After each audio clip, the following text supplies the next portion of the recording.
Le beignet, c'est une odeur, une promesse dorée, croustillante, sucrée. Mais c'est surtout une histoire ancienne, voyageuse et délicieusement vivante. Tout commence bien avant nous. Dans l'Antiquité, les Romains préparaient déjà des scribilita, des pâtes sucrées frites dans l'huile servie brûlante. Un geste simple, frire la pâte. Une idée géniale qui ressurgit un peu partout, à toutes les époques.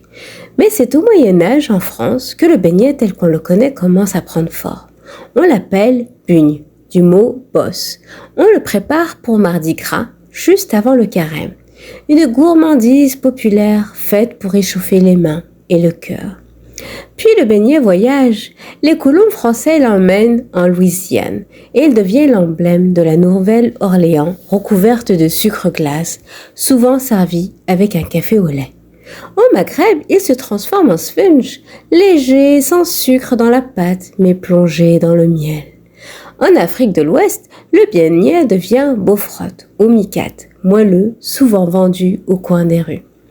À Naples, c'est les épaules, parfois fourrées, parfois nature. En Inde, en Chine, on frit aussi des pâtes, parfois salées, parfois sucrées. Chaque culture invente sa version. Ce n'est donc pas un plat figé, c'est un carnet de voyage. Il change de forme, de texture, d'arôme, mais il garde toujours la même essence. Un moment de douceur, accessible, généreux, populaire.